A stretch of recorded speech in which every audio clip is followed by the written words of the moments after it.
Welcome, amazing agents from across the country. Today is Thursday, August 23rd, 2018, and this is Mastermind call number 191. Our coach, Chad, is off in the wilderness this week. He's on vacation, so don't be too hard on us three survivors, but I don't think you'll be able to stump us, so don't be timid either. We have 5 people in the queue so far. We've got room for more. Since Tim is doing some research, Tom, anything you want to share with the group? No, just as usual, just remind everybody that we're here to help, and if you need anything, just send us an email to support@alltheleads.com, or if you're in your account area under support, there's a contact us, and please just be as specific as possible as what you're looking for. We track those items, and then we get the appropriate people to get back with you. So we're here to help. We look forward to hearing from you. Excellent. Tim, anything you want to share with the group? Actually, I do indeed. I have the winner of the week from last week. You asked me to look it up, and I have that. That would be Mr. Cohen, Mike Cohen. He did well. Excellent. So that's going to be that. And did you already say the number of the call this time? 191. Yeah, 191. Oh, sorry. Okay. That sounds great. And the only other thing I'm going to say is I do want to make sure that we're trying to be really respectful. We've gotten a couple people who've said, I love the calls, but I can't. I'm trying to keep it to an hour for my schedule, and I don't want to miss anything and all that. So out of respect for everybody's time, we're going to make sure that we cut this off at 2 o'clock. So if you want to get in the queue, it's great. You're already in it. That's super. We'll get to everybody that's in there. But we're going to shut the queue off early enough that we'll be able to get through everybody in an hour, and we'll try and make sure we keep these to an hour going forward. Sounds good. I'm done. Did we lose Jim? I'm not sure.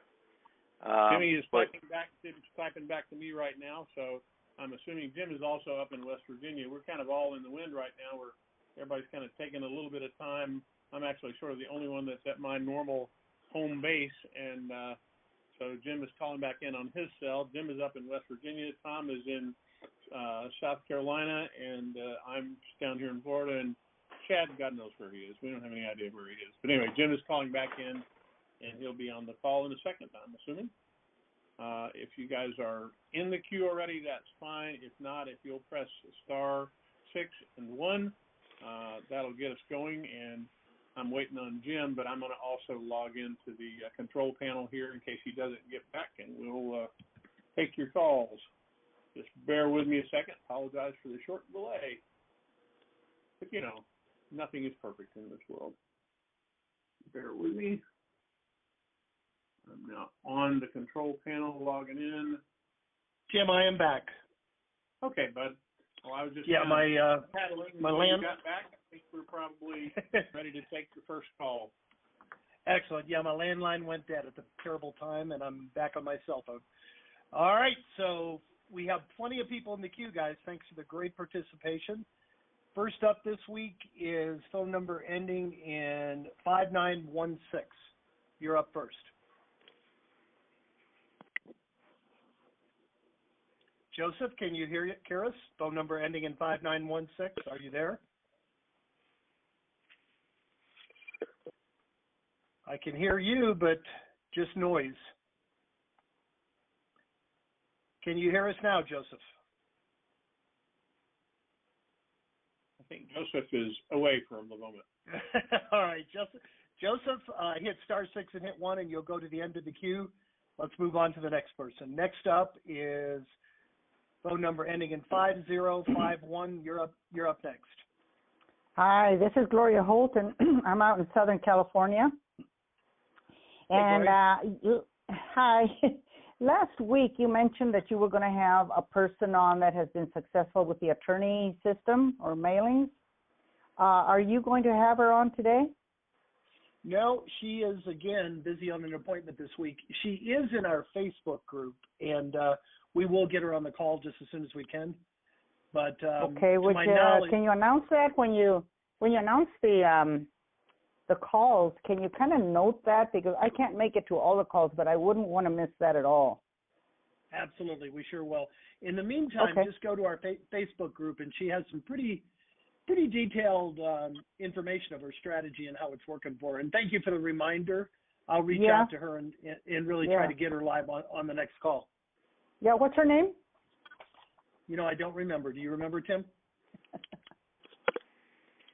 No, we'll go back and look at last week's and pull the reference, and we'll make sure we get that and make a note of it. Yeah, okay. So that's fine. I'll look it up. Thank you.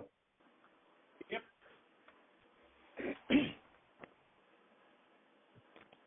Jimmy. Jim, are you there, bud? Tom, are you still there? Anybody there? Yeah, I'm here. All right. Jim seems to have fallen off again there. I'm going to go ahead and process the next caller.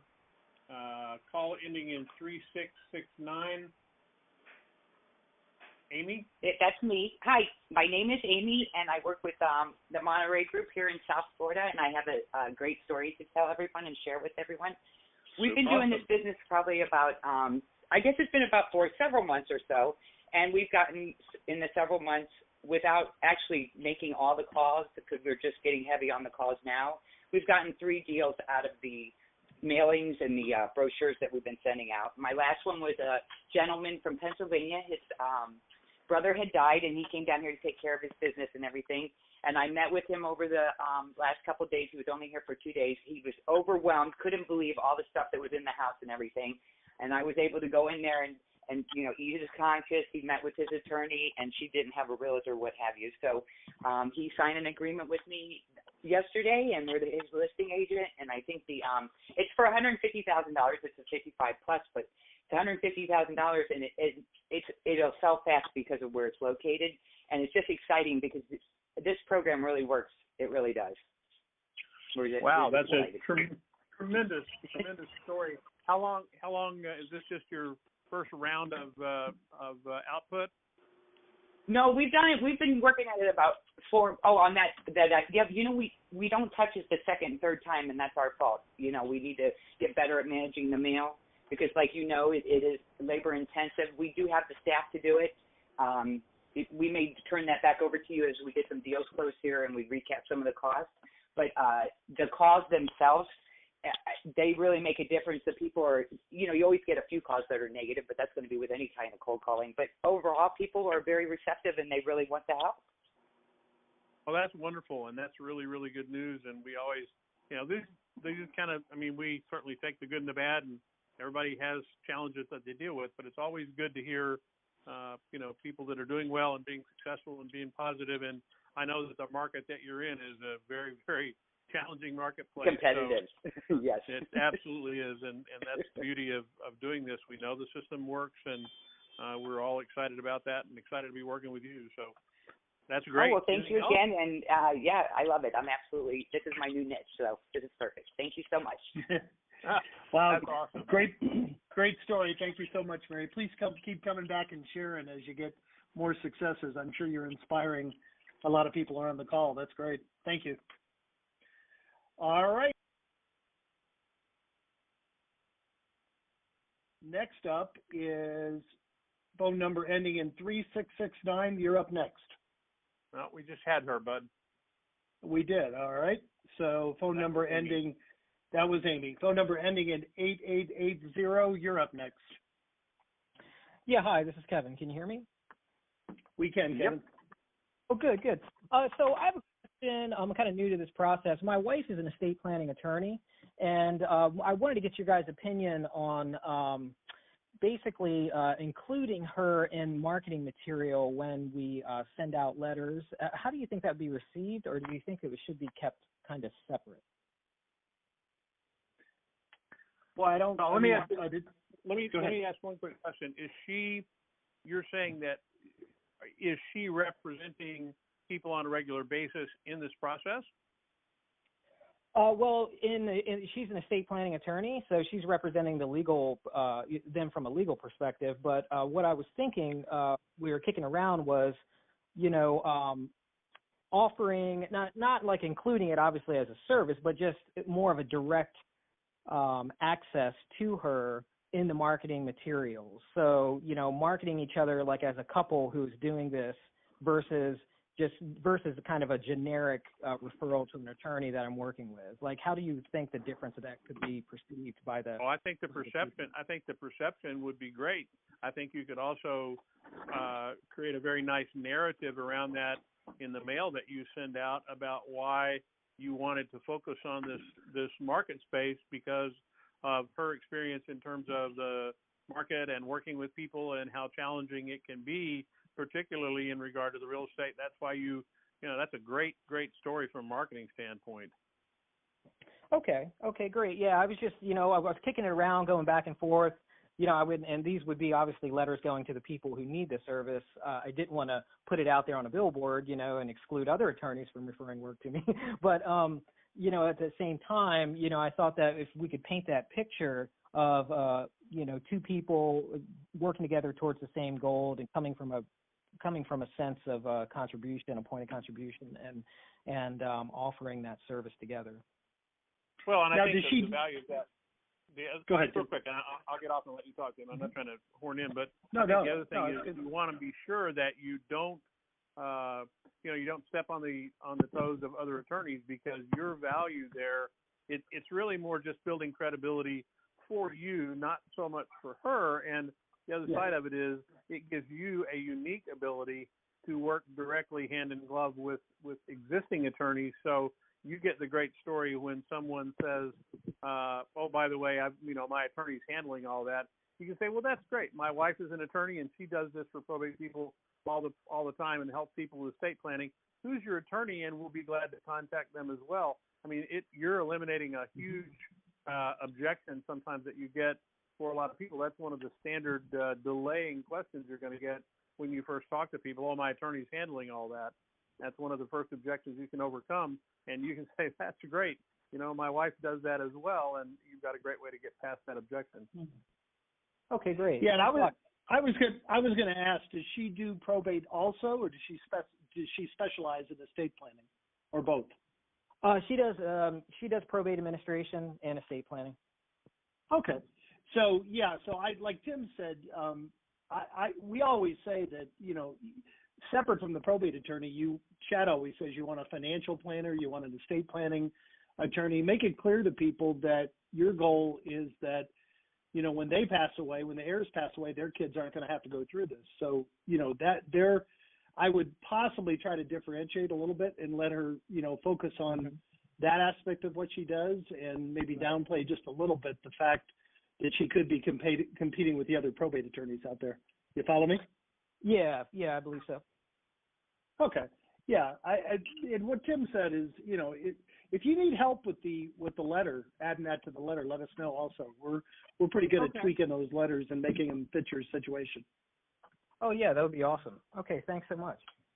All right, thank you. We have great participation this week, guys. We got 4 more in the queue. Next up is phone number ending in 9200. You're up next. Hi, this is David Griffin in Charlottesville, Virginia.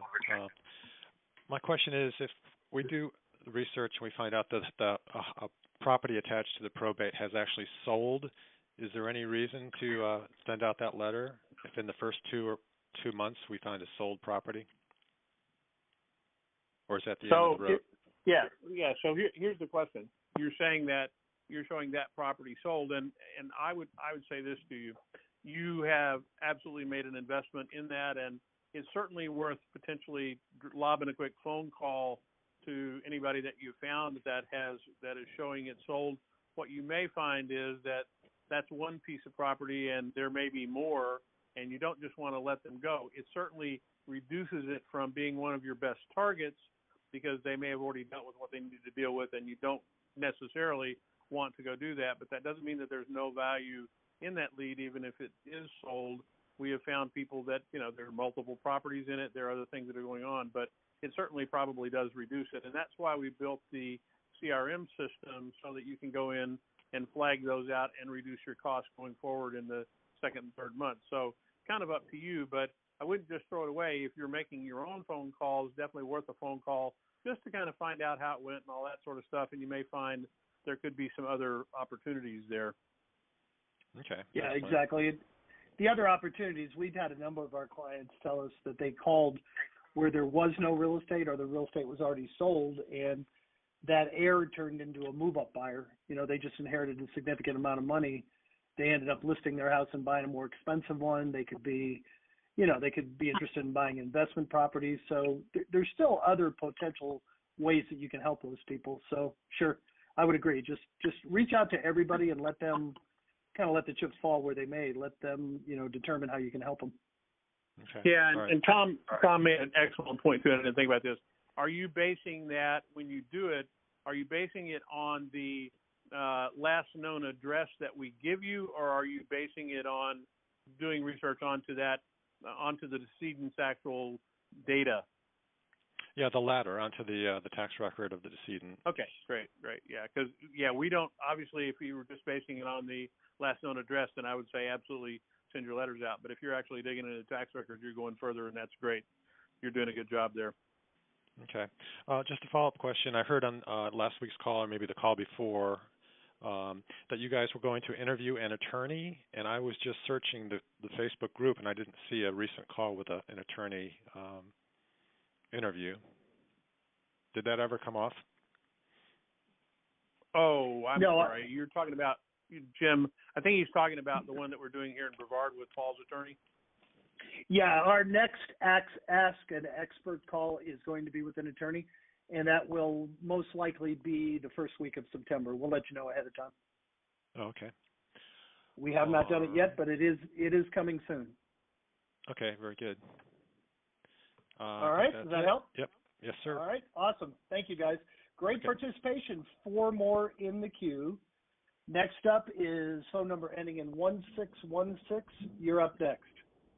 Hi, this is Mary, and I'm in the Bay Area.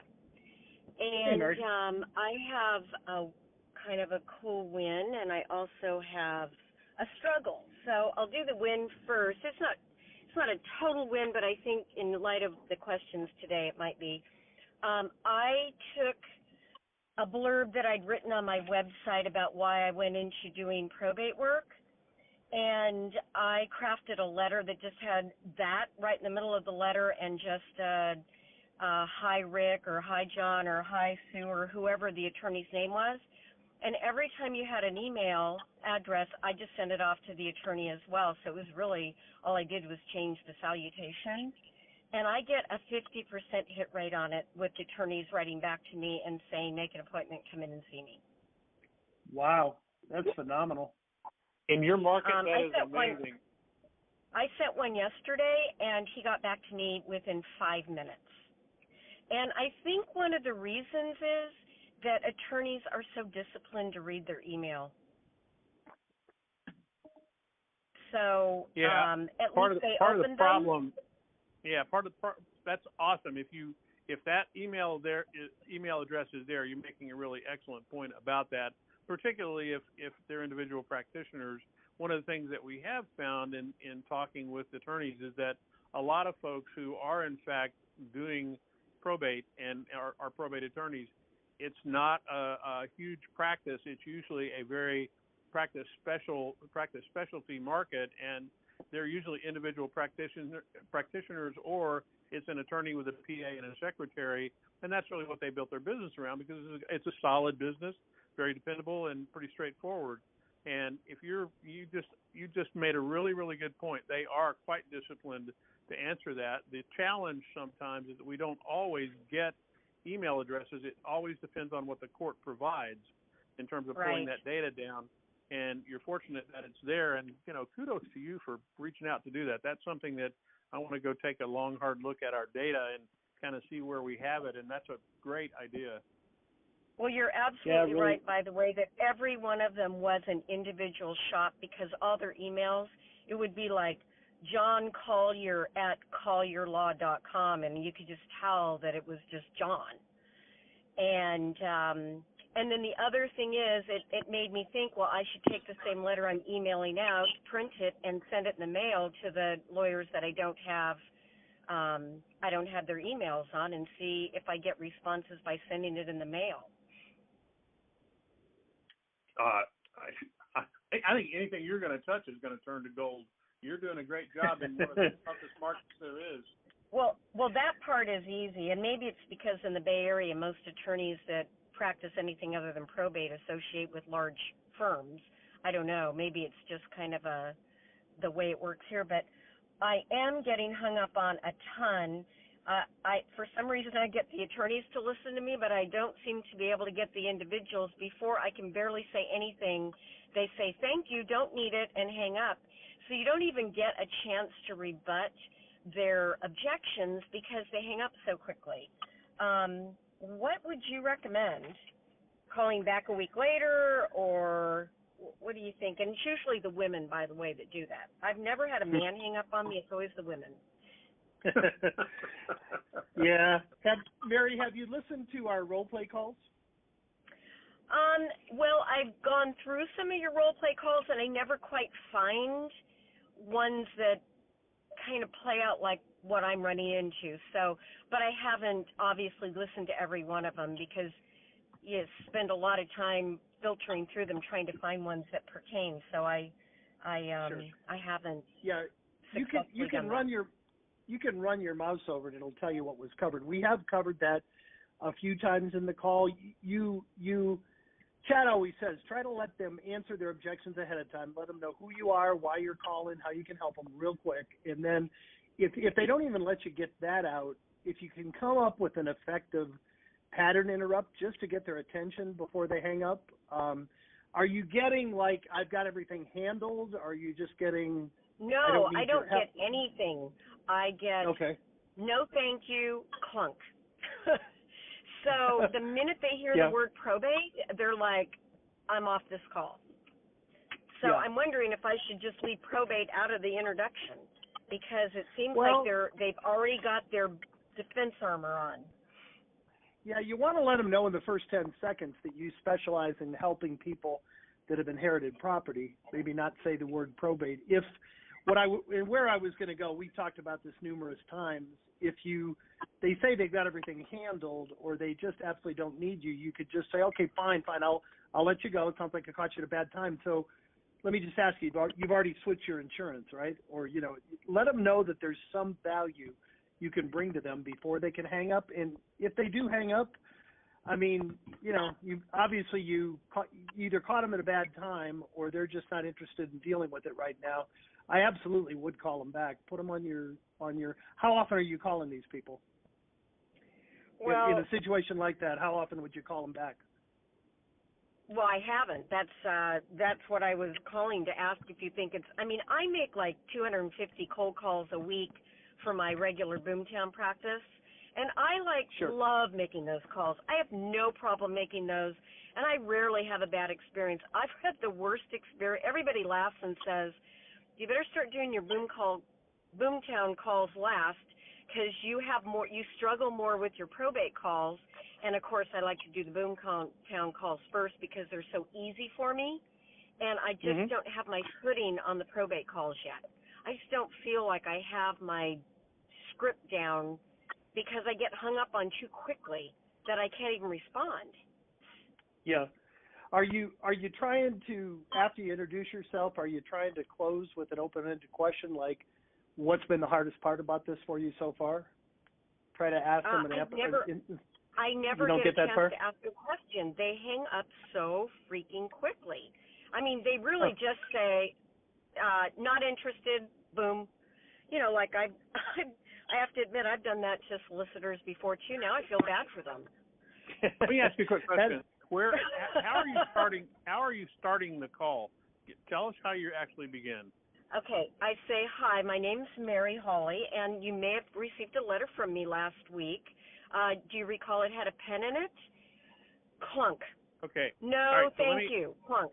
Okay, let me just ask, maybe this is worth a try, and since you're making these calls yourself, how about you try this? Instead of doing that, why don't you start off with, hey, if you're getting hung up on that, that's a pretty good intro and certainly a good way to go do it, and that's a great idea. But why don't you start by potentially starting off by asking them, hey, I'm calling in regard to the estate of XYZ. You know who the decedent is, and that's going to get their attention and at least, find out if they're the right person to be talking to about that. And that gives you at least the ability to at least get a sentence out before they slam the phone in your ear. Got it. So what would your next sentence be after that if they say yes? Well, at that point, then you've got to move into exactly what your purpose is and explain it. But you've already made it very clear that you are calling in regard to the estate. So you've put a little bit of an official cachet around why you're calling. Now they're thinking, well, maybe John Jones owes this lady money, or maybe she owes John Jones money. I'm the executor. I need to pay attention. And so that's why you keep them at least on the phone for a second. Yeah, exactly. And then you've got the opportunity to at least be heard, and you can then say, hey, I did this and all that, and I just want to begin my program. I did drop you a letter here and wanted to have some conversation with you about it. But if you're not even getting the ability to even speak with them about it, other than to tell them you gave them a free pen and they hang the phone up on you, you got to try something different to start with. Yeah, exactly. So okay, start with that. I mean, like I said, you are in a tough market, and I think it's probably one of the reasons you're getting good traction with the attorneys, and they're probably getting a lot of literally obit chasers and ambulance chasers. They're probably tired of answering the telephone, but if you're calling specifically in regard to that estate, they have to listen to you. And Mary, I don't call regarding a specific estate. I never mention the estate. I mentioned that I pulled together resources, a probate team of such, that will help with all the parts that the attorney isn't doing for them, and I'm trying to make it easier. And I give them my own scenario, which was when I was a trustee and I was overwhelmed and didn't know where to turn and how to get the help I needed. So I tell them that story and say, now I put the resources together to make it easy for your clients. That's why I think they call me back. Yep. All I'm saying is that, like I was starting with, is that if you make it a quasi-official call when you begin that call by saying, in that case where you're getting shut down early and your initial approach isn't working, and you found over and over that it's not working on those calls, then start off by changing their base and make it a more official one by saying, I'm calling in regard to the estate of John Jones. Are you the person that I should be speaking with? Yes. And Mary, I was going to add, I'm very reluctant to tell you to change anything with the attorney if you're getting a 50% hit rate. And along the same lines what Tim just said, we've had subscribers in the past tell us that the ones that do email to the attorney, they'll put something in the subject line regarding probate case number 65203. They'll do a mail merge. So it's kind of the same way that if it looks like official business, the attorney will at least read the email and then you can engage them. So I think what Tim is saying is just change kind of that same type of approach. Let them know right away that this is regarding the estate. If the other approach isn't working, and tweak it a little bit, try it both ways and see what works better for you. But congratulations on the attorney. I've never heard of anybody getting a 50% hit rate on attorneys. That's remarkable. It's been super fun. Yeah, it's been that part is the only part that makes me make my probate calls. It's like, okay, that part was fun. Now I got to do the other part. And I would encourage you to also listen to those role play calls. Just run your mouse over there, and it'll pop up. And we've done 5 or 6 detailed half-hour calls on how to handle it if you're getting hung up on right away. So there's some really, really good detailed information there. Okay. I will do that. That's my homework. All right, you got it. Thanks so much for sharing. Appreciate it. Thanks. All right, great participation. Next up is phone number ending in 9234. You're up next.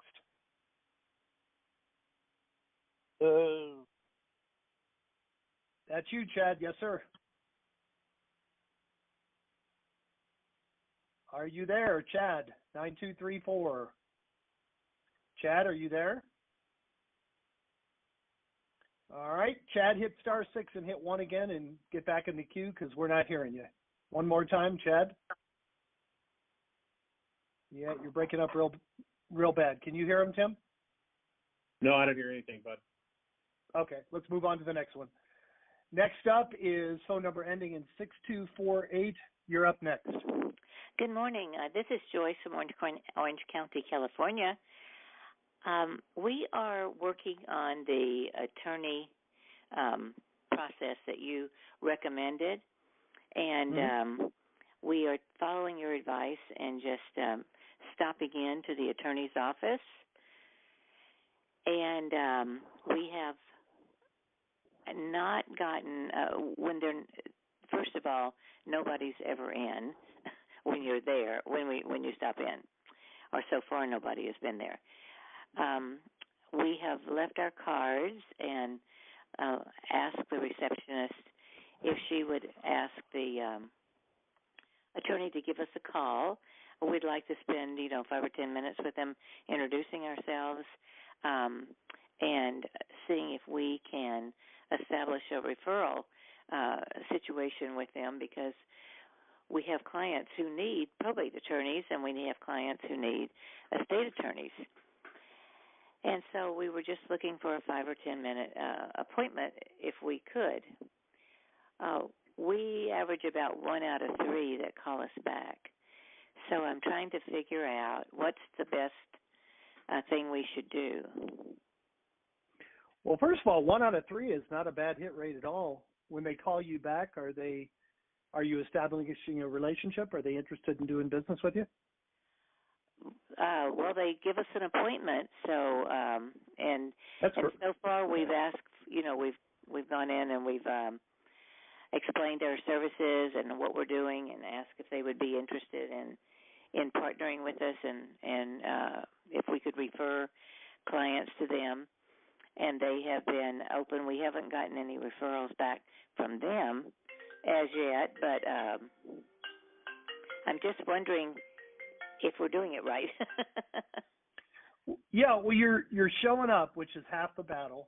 And the only thing I would add, and Tim may have some additional suggestions, we've got a really good 3-page brochure on our website. You might want to print or have us print some of those and maybe leave a compelling lead behind with them to call you back. But I have to tell you, 1 out of 3 is not a bad conversion rate. I mean, how many attorneys do you have in your market? If you could get 1 out of 3 dealing with you, you're going to be doing very well.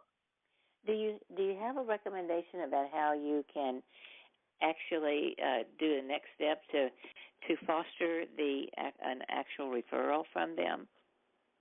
That's just where I was going to go, and I'm sorry. Go ahead, Tim. Want to go? No, Tim? please do.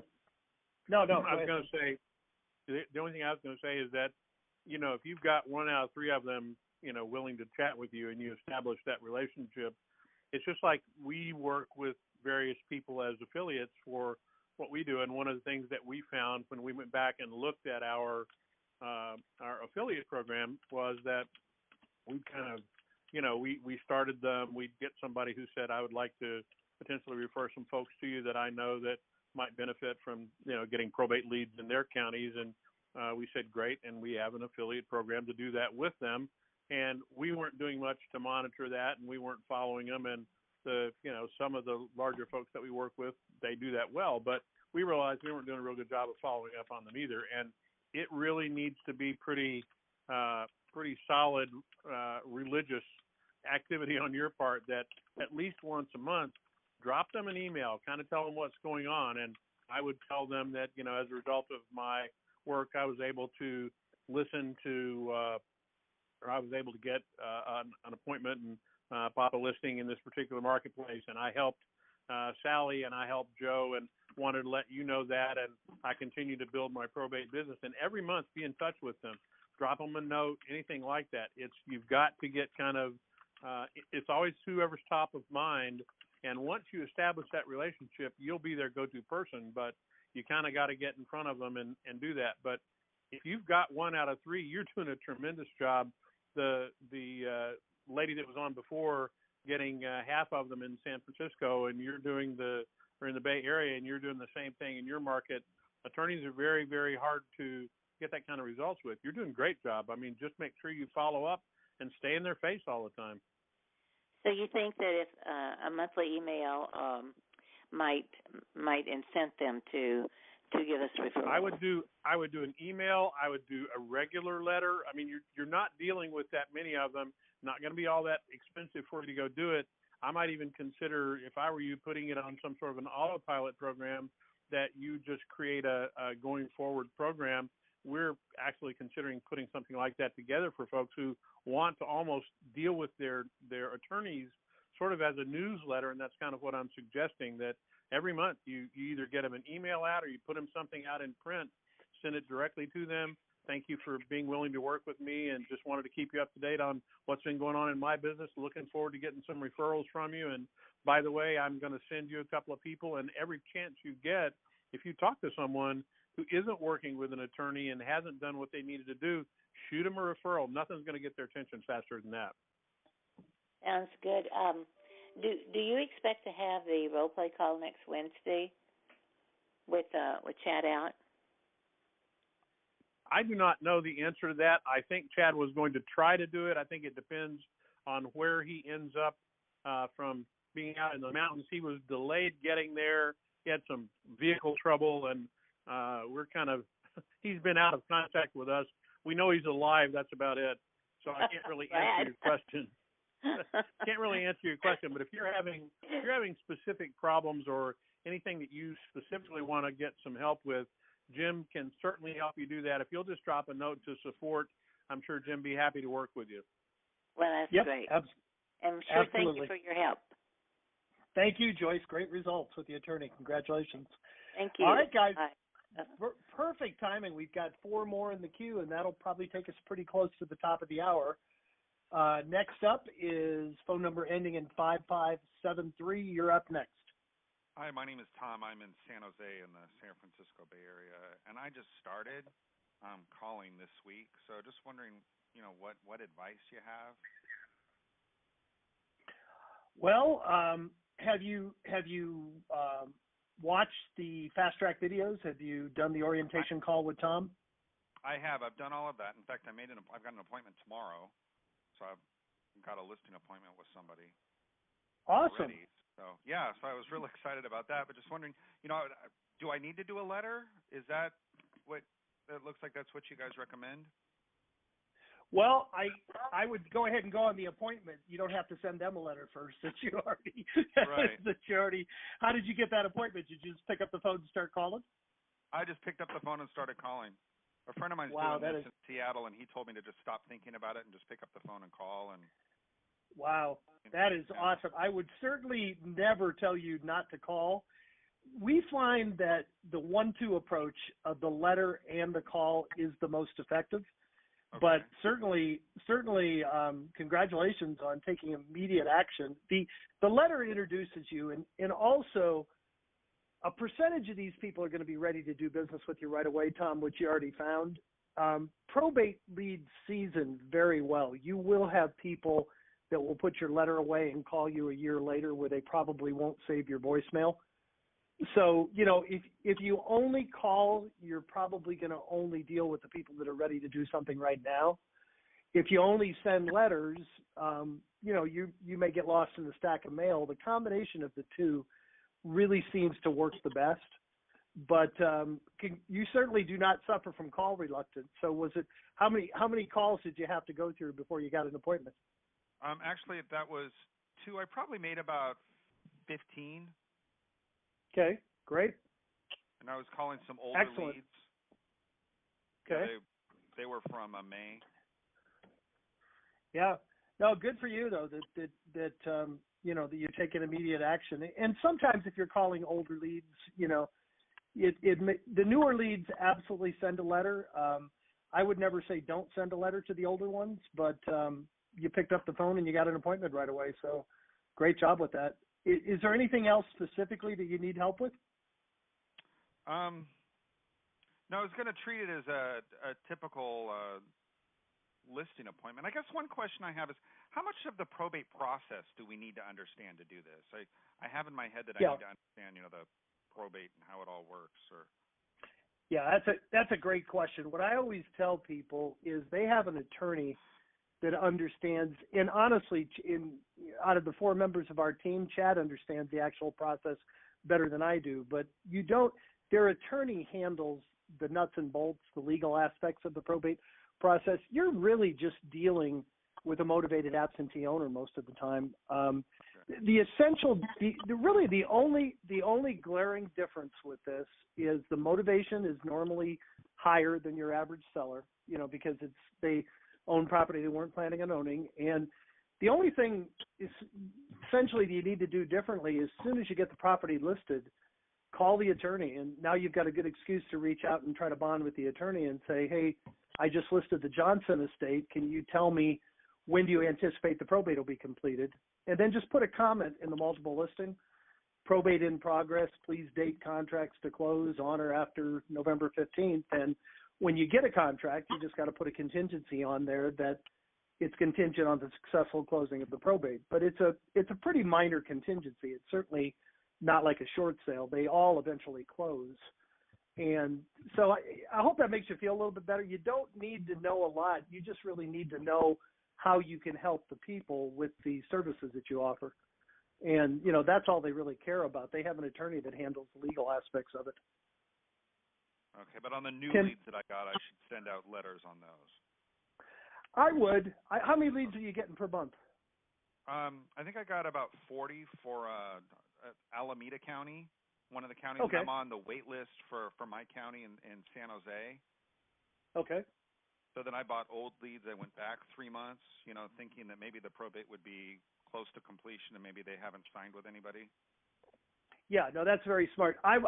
When I was selling real estate, Tom, I used to make 100 contacts a day for 8 years. So I'm with you on picking up the phone. I can tell you though, my experience when I had this idea, I did send the letters and follow up with a phone call. Both Chad and I had a number of listings that we took a year and a half, 2 years later from the initial letters we sent out.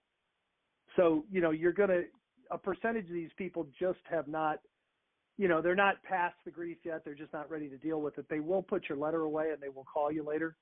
And it's a little warmer conversation in your first conversation if they've already received your letter. So, okay. I would never tell you not to call. What's that? Find the letters online. Yeah, we've got. What do we have now, Tim? Anything you want to add as far as the letters? But I think we have a dozen letters online now, and you can, you can download it, you can modify it, you can do a mail merge, send it out if you want us to. If you don't sound like you're a guy who's going to, sit around addressing envelopes, we'll do all that for you. So the leads come in one day, your letters go out the next, and we mail you a letter from yourself as a reminder to pick up the phone, and you can automate your mail if it's a matter of the time necessary to do it. Okay, so I'll check into that. Maybe, do most people have you guys do it, or do they mail it out themselves? It's an increasing number. I mean, we've had our penetration into folks having us do it, and people who start off by doing it themselves. It's a discipline issue, and you got to figure out what your best use of time is. Our penetration's higher and higher every single month we do this. We do more letters than we did the month before by a pretty good margin. We're already this month we've sent more out than we sent last month, and people do that because they're successful. They just put it on autopilot, and it literally just becomes a pillar of their business, and they're always following up on a letter, and that's what the beauty of it is. We just do it and it's automated. How much do you guys charge per letter again? $1.50 a letter, and all that information is available to you online. I think you went through your orientation with Tom, I believe, earlier, and if you want someone to give you a buzz back and walk you through any of that, we'll be glad to have somebody reach out to you. Yeah, that'd be great if you would. All right, we will do that for sure. All right, if you don't mind, just to be on the safe side, if you'll drop a note to support@alltheleads.com and just say, have someone call me regarding direct mail, we'll be right on it, and somebody will get back to you today. All righty. All right. Hey, Thanks for sharing. Congratulations with your quick success. That's great. Thank you. We have 3 more in the queue. Next up is phone number ending in 66550. You're up next. Yes, this is Kay. I'm in Virginia, and I had an inbound call from a gentleman whose mother passed, and she had a condo that was it's probably worth 170 to 180,000, and there's an IRS lien on the property of 133K and about 30K left on the mortgage. Okay. So there's no money for commissions to speak of. So what would you recommend? How I proceed with this? You'd be surprised how easy this is. My wife has done over 2,000 short sales, and she still does them. Most people don't realize this, but the IRS will not cause the property to get foreclosed. They will remove that lien. Now, that doesn't mean the taxes are paid, but you just need to get a CPA to file the proper form with the IRS, and it takes about 6 weeks. They'll remove that tax lien so you can sell the property. Most people are very surprised. And especially in this case, is there any surviving heirs that owe those taxes or not? No. Okay, so they're not going to get the money anyway. There's a surviving heir. There's just one. Are they? But I mean, are they liable for the taxes, or was this just income tax that the deceased owed? It was just income tax that the deceased owed. Yeah, we done. Like I said, my wife's done 2,000 short sales. I'll bet she's had 50 cases where we had to have an IRS lien removed, and I don't know of a single case where we were not able to get it done. It does take a good 6 to 8 weeks. So, and you're going to probably have to pay a CPA, not a lot. I mean, it's just a form that they have to fill out saying that it's a lien and it's preventing the property from being sold, and they will remove it. So, I mean, without that tax lien on there, you're going to have some equity in the property, and you should be able to sell it. And they'll remove the tax lien, but they won't have to pay the taxes? Well, if the person were alive, they would still owe the taxes. They'll remove the lien. Now, in this case, you say it's worth about 170? Yeah, 170, 180 max, yeah. 180, and there's 133 tax lien? Yeah. So there is some equity there. So, I don't know that they'll remove the whole. In the times that we did it, it was a short sale where the IRS lien made the property upside down. You follow me? Right. In this case, if the amount of the tax lien was keeping the property from being sold, they will remove it.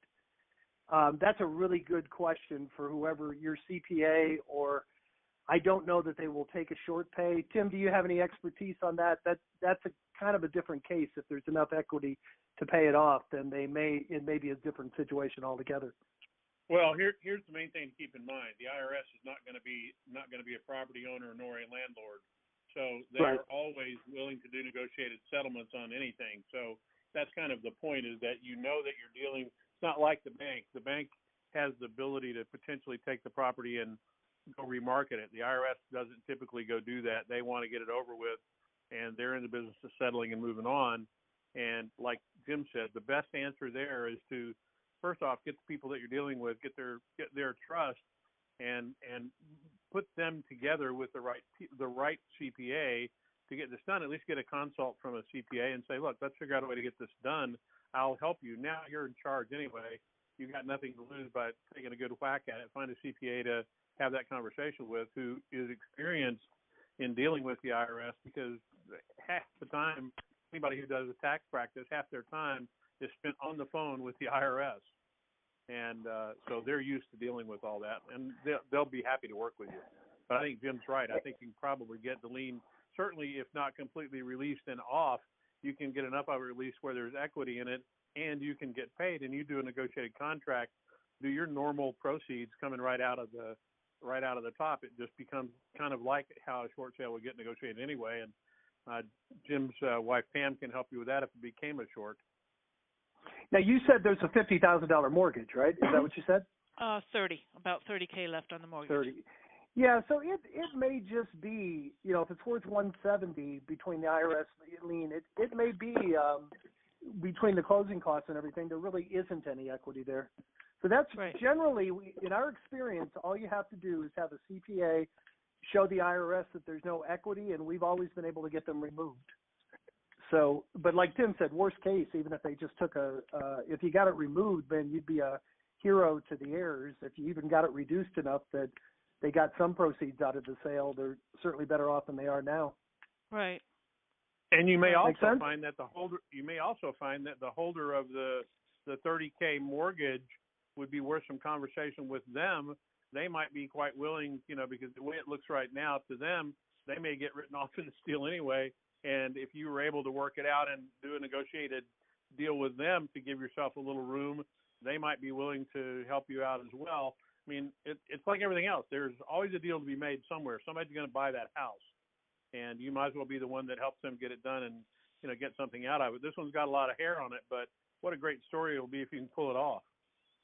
Wonderful. Wonderful. This is very helpful. Thank you. You're very welcome. We have 4 more in the queue. I'm going to cut it off now, guys, so we can pretty much get it close to an hour. Next up is phone number 0075. You're up next. Are you there? Phone number ending in 0075. Okay. How about phone number ending in 9234? You're back. Are you back now, Chad? Yeah. Can you hear me now? Now we can hear you. Yes, sir. Yes, sir. Okay. Yeah, I had a couple of questions. Let's see.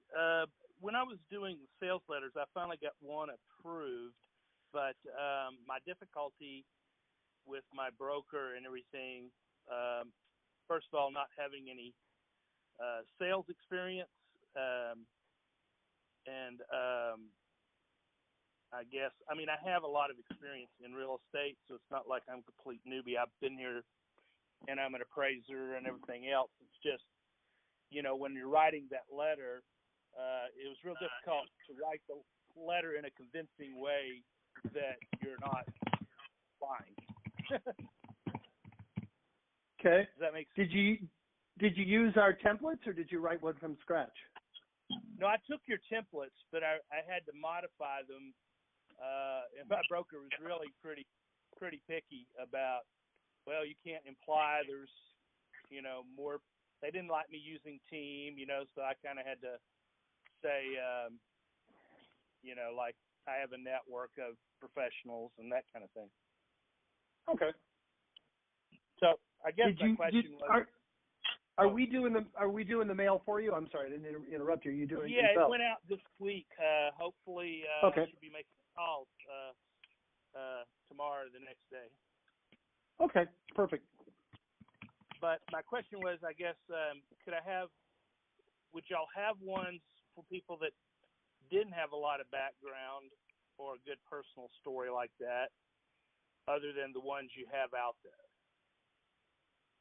Well, what we have online are the samples that we put together. And here's the thing: if you need or want some creative help in terms of doing this, and take that in the spirit mentioned. You may be the greatest writer in the world, and that's super. But sometimes, somebody else listening to what you want to get across can help.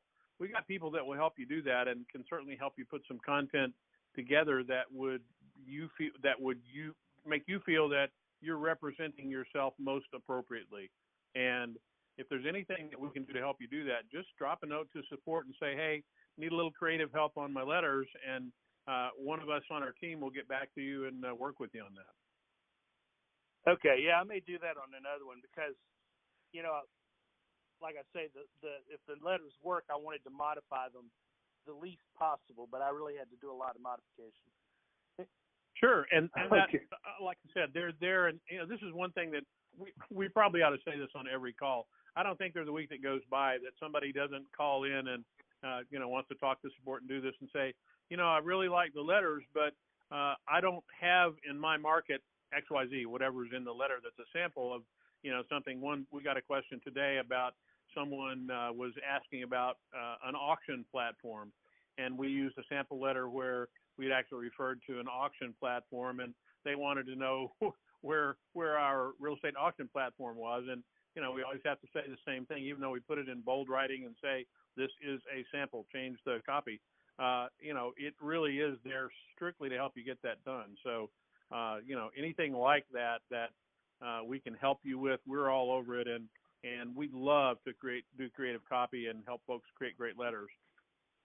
Yeah, the other issue that I had too was I was trying to, come across as something different, like I said, differentiate, but, we're required in our deal to say we're a real estate agent and, kind of put it prominently in terms of the company. And I don't know. Anyway.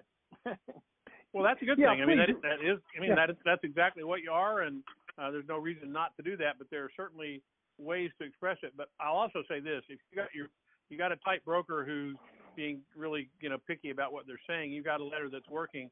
Before you change anything or do anything or even ask the next set of questions, let's see how the first letter that we just got out for you performs. Follow up on that, and then let's modify that if in fact you feel that it's necessary to go do that, or you want to create a second letter or anything like that. But don't change it till you see how it works. Oftentimes people, you get analysis paralysis. Let it run. Just getting it out there is the key. The real value of this is once it's in the field, make sure you make those follow-up calls. Yeah, that's definitely what I was going to let this run for a little bit and see how it goes. All right, man. One quick question on building together your team. Like once you have a team of different people you refer to, how do you handle that once you're talking to them? Let's say, do you just have that person call them, or just say, well, I'll have so and so call you and make an appointment to? Yeah. It's not like an REO where you're collecting and dispersing the funds and everything. It's no different than a standard transaction where you have a mortgage broker, a title company, a closing attorney, an inspection company, a termite company, or a roofer. You just have a panel, a group of professionals that you trust, and you just make the recommendation to the seller. You don't have to coordinate everything that's done. I mean, there may be, they may need access to the property, and, you give them the key or you put a lockbox on. But for the most part, it's not any different than a standard transaction. It's different group of professionals that you're referring. Okay, thanks. Oh, okay, you're very welcome.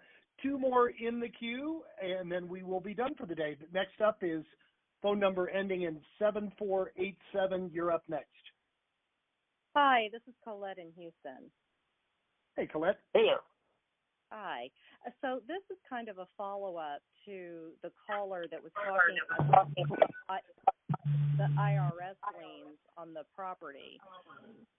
I actually had a probate property last year, and it closed in August. It actually closed the day that Harvey was moving into Texas, ironically.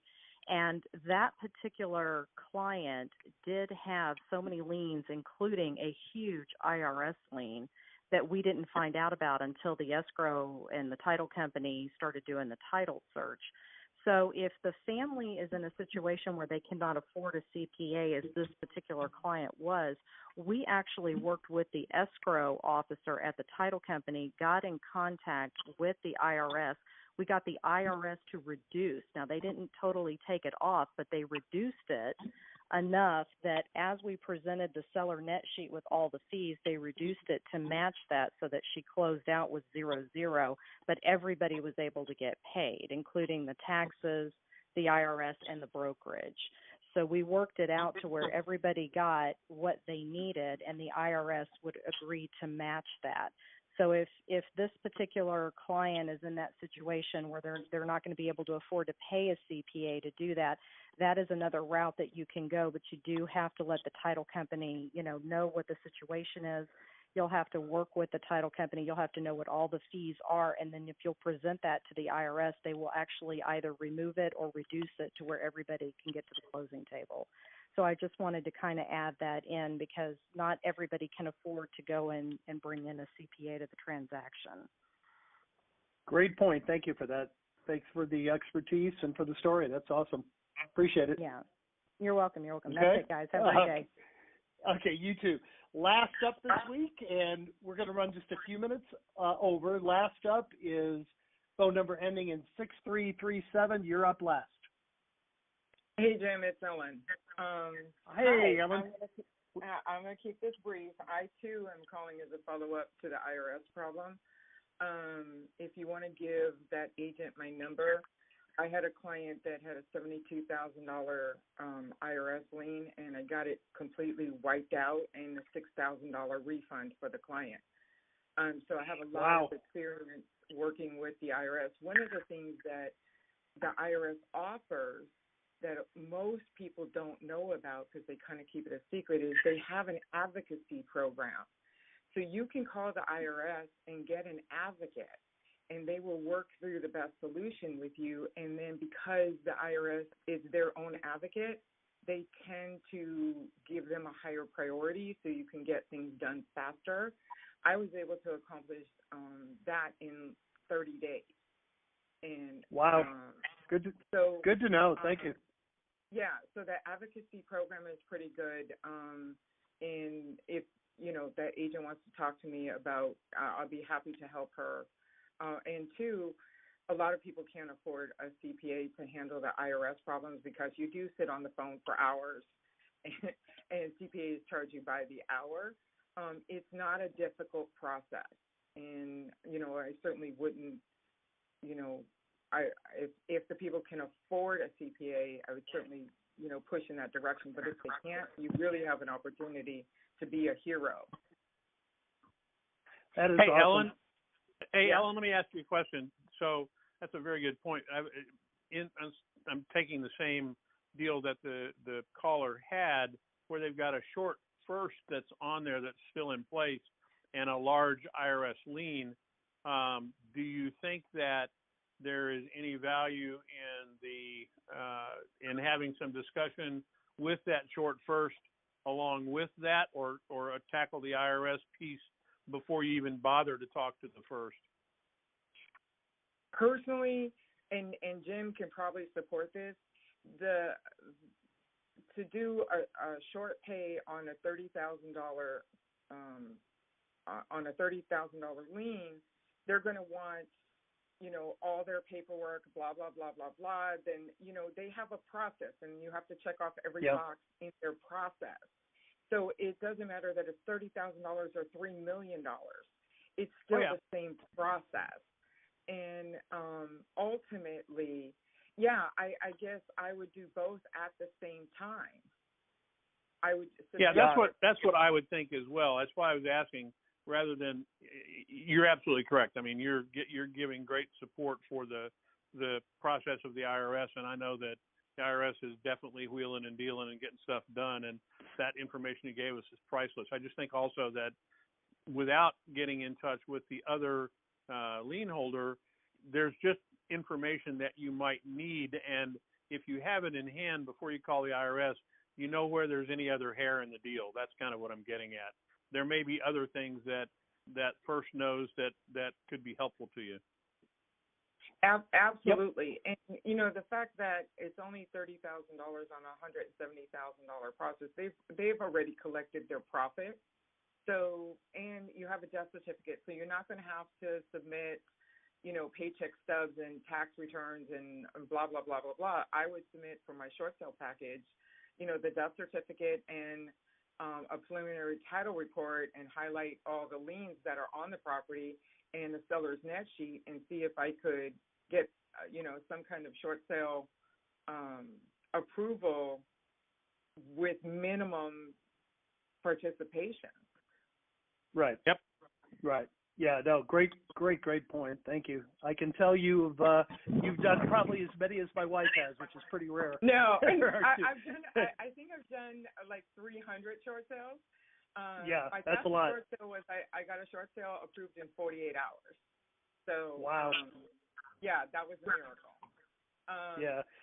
But if that agent wants to talk to me or email me, I'd be happy to give, to help her in any way I can. Yeah. Well, I think we're going to hear back from her. I think we're going to hear back from her via support, and if we do, we'll put the two of you together. Okay, fabulous. All right. Awesome, guys, and we are only 5 minutes over. Thank you so much. I always start these calls by saying, amazing agents from around the country, and I just have to tell you, it always amazes and it pleases me how all of you on this call help each other. Something comes up and we always have 2 or 3, 4 people that have, experience and are willing to jump in. It's a true mastermind call, and I can't tell you how much we all appreciate all of you for making it so valuable for everybody to be here.